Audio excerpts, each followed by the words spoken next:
Well, here with me now is the artist Molly Parkin, who knew Andy Warhol. Good evening. At the time when you knew Andy Warhol and were in New York, had you any idea that actually the pop art movement would become so influential in the 20th century? Oh yes, absolutely. I mean, he was very influential right from the start. He was a strange and wonderful creature. I was introduced to him in the Tate Gallery here in London, and then when I lived with my second husband in the Chelsea Hotel, because he'd done the film, yes, Chelsea Girl, and so we saw him just about every night because we were invited to the, you know, really edgy parties, and so he would photograph me all the time.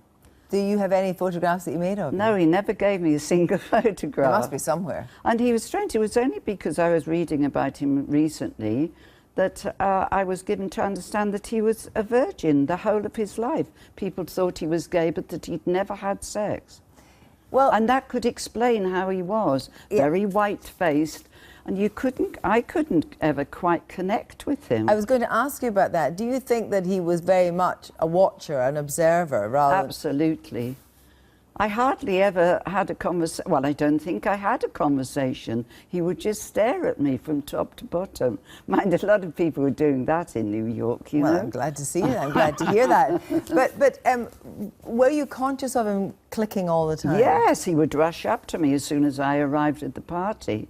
Click, click, click, click, click, and he would continue clicking through various conversations I would have, and everybody would be coming up, so he's clicking as if he was obsessed. It was like a stalker, but with a camera.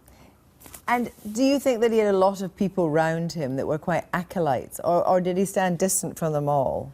I felt that he was like distant from them all, but Thea Porter said to me, who was a friend, and a friend of his. So I did think of myself as a friend. I was just like an object. And she said, have you not been to the factory, his place?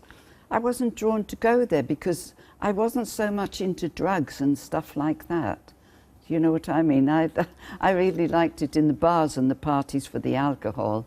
I was in the, you know, grip of total joyful alcoholism then.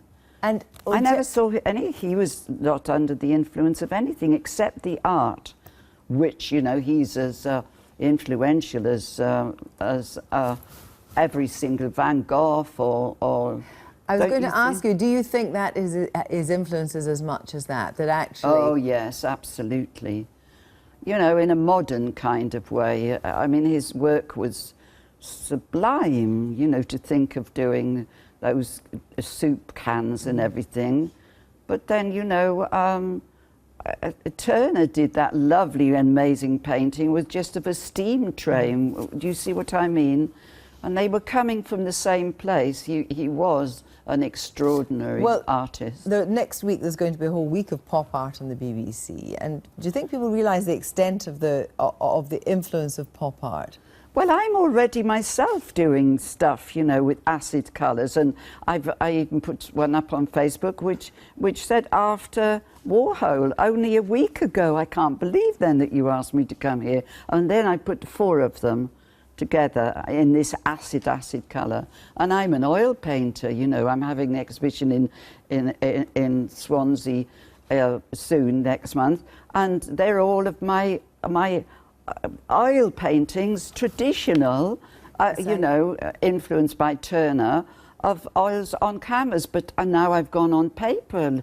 I'm with Andy. Hello, Andy. You know, he's looking down. He'd be thrilled to know that. Molly Parkin, thank you very much indeed.